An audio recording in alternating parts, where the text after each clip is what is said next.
Good day, everyone! For today's video, we are going to feature all about the science, technology, and society. Specifically, the cover of this is all about introduction to science and technology, intellectual revolution, science, technology, and nation building, and human flourishing in terms of science and technology.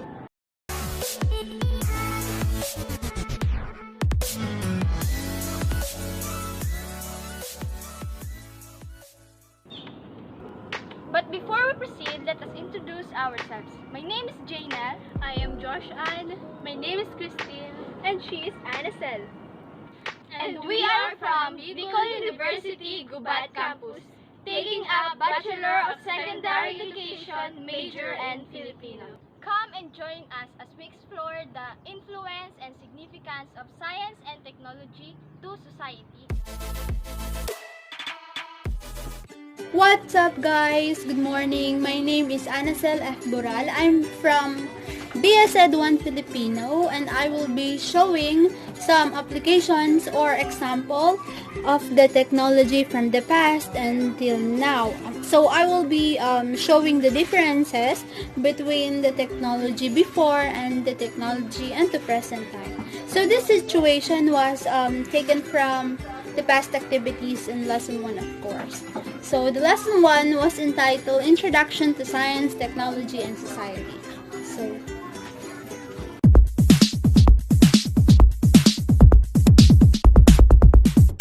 oh, anak, eto, baon mo. 20, maghapon na to, ha? Pero ma, pamasahe lang po to, ah. Ang lapit lang ng school mo. Alam mo ba, noon nilalakad lang namin yung halos 3 kilometro para lang makapasok. Tapos yung baon namin 1 candy lang. Tapos ngayon, ikaw nagrereklamo ka? Ha? Situation number 1 proves that taking the vehicles back then was really a struggle. Struggle of going to work or school. Because the vehicles was not yet been afforded by a lot of people, especially sa mga lugar na liblib na kailangan talagang maglakad para lang makapasok.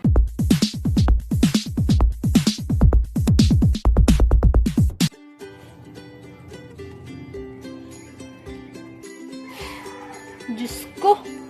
Diyan na ba kayo nagliligawan? Pangiti-ngiti ka pa dyan. Diyos ko, kami nung ng tatay mo naghihintay ng isang araw, isang buwan, para lang makabuo ng pagtingin sa isa't isa. Tapos kayo, isang araw, usap-usap, ayos na? Mga kaibigan ko lang naman po to eh. Kaibigan daw. Phone is a product of technology. Back then, in the times of our mom and dad, so walang gaanong cellphone noon or mobile phones that they can use to text someone immediately and they can receive response immediately. So, their mode of communication was through letters. So, kailangan nilang maghintay ng araw para makasulat ulit at para makakuha ulit ng sulat. So, kailangan ang technology nandyan para tulungan tayo. Hindi para maging buhay natin. So, we have to limit the time that we use this technology until we can. Hindi natin kailangan i-abuse yung technology. Kailangan natin limitahan yung sarili natin sa paggamit nito at sa responsableng paggamit nito. Good day, I am Christine D. Albehesa from BSED Filipino.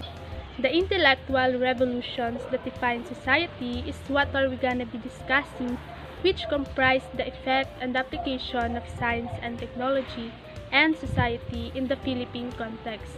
Also, we will discuss the relation of this topic in our future profession, which is the teaching profession. What is intellectual revolution? Intellectual revolution is the period where paradigm shifts occurred. It is where the scientific beliefs that have been widely embraced and accepted by the people were challenged and opposed. Science is transformed by science and technology. People in the ancient times were concerned with transportation, navigation, communication, and record keeping, mass production, security and protection, health, aesthetics, and architecture continuously advance to reach out the growing needs of people along these areas. Due to the constant innovation of science and technology that has the end goal of improving lives and making the work easier, faster, and efficient, our society responds by changing as well. There were great contributors to intellectual revolution that has been modified and being used today. First is Nicolas Copernicus, a mathematician and astronomer who made the concept of heliocentrism, which was rejected at first by the public. Copernicus' heliocentric model of the universe is that the distance of the planets from the Sun bear a direct relationship to the size of their orbits. His concept of the universe was the start of a change in the way the world was viewed. Because of this concept, Copernicus was called as the initiator of scientific revolution. Another one is Charles Darwin, a geologist and biologist who proposed the theory of evolution by natural selection, which challenged the idea held Christian views of his era that God made all the animals and plants that live on Earth. His theory through world expedition and observations, experimentation, and discussions. The process of natural evolution is called the natural selection process, or sometimes referred to as struggle for existence and the elimination of the unfit natural process of survival. Also, a physician, Sigmund Freud, emphasized the role of psychoanalysis in dealing with personality. His theory of the structure or levels of the mind influenced human behavior. The three levels of mind are the conscious, preconscious, and the unconscious mind. Then, the three structures of a personality are the ID or animalistic nature of man, ego or the human nature of man, and the superego, which is the conscience or the makajos personality. Upon these theories that contributed to the development of science and technology, there are also significant contributions from the different countries.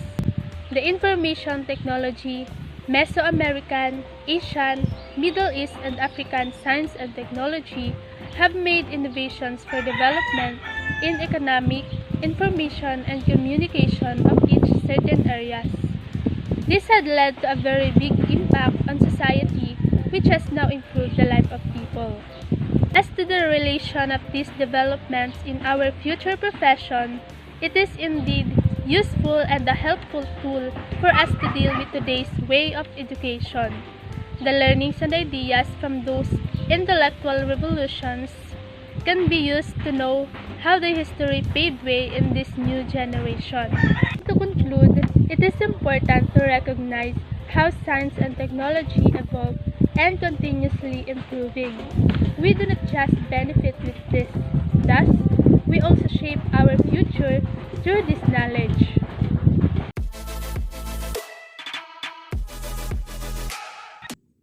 Good day, everyone! We are going to talk about the roles of science and technology in nation building. Science and technology is one of the driving forces for economic growth of nation. It also boosts modernization, and it also builds innovation in order to foster the development of one nation. Science and technology generate new knowledge in order to improve the quality of life of society. It also extends the socio-economic progress of nation. Science and technology has a great contribution in terms of the social and economic changes. Indeed, science and technology is the key for progress and development. Science and technology is associated in all means with modernity, and it is an essential tool for rapid development. If one nation does not implement science and technology, then the chances of getting itself developed become minimal. With this, government must introduce and implement several programs, projects, and policies to boost up the area of science and technology. In order to build the nation, government influences the growth of science and technology by undergoing fundamental change in response to a variety of forces, such as promulgating and enforcing rules and regulations, to develop strategies that will increase the support for the advancement of science and technology. In relation to my future profession and as a future educator, it is my responsibility to impart knowledge, not just in my specified subject, but also to teach students about the roles of science and technology to education, as well as the roles of education to the science and technology. Education influences the growth of science and technology by giving power and support. It develops the capacity of science and technology to improve its access, quality, and management. Education strengthens the scientific and technological knowledge that will best complement its development. It also boosts the development of science and technology in a way that it assists the researchers, investors, and innovators on what to do to build better equipment and technology that can sustain the needs of the society and build better nation.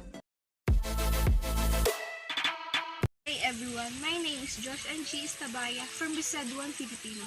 I am here to tackle the human flourishing in terms of science and technology and its relation to my future profession. According to Martin Heidegger, the question concerning technology. Technology is no more means. Technology is a way of revealing. If we give heed to this, then another whole realm for the essence of technology will open itself up for us.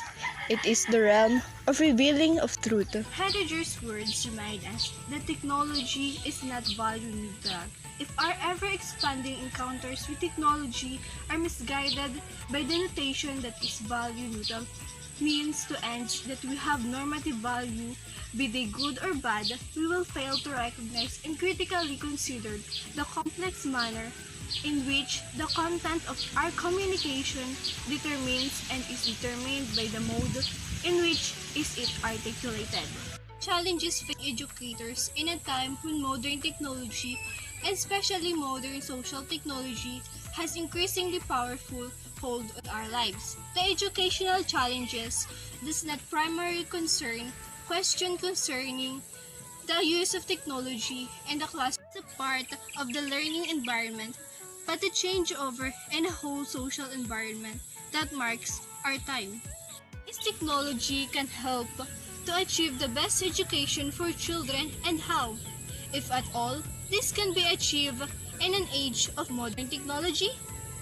The central argument is that the most basic educational goal of human flourishing cannot be achieved today as long as the main best practice in the classroom foreground pupil enjoyment rather than the endurance of suffering.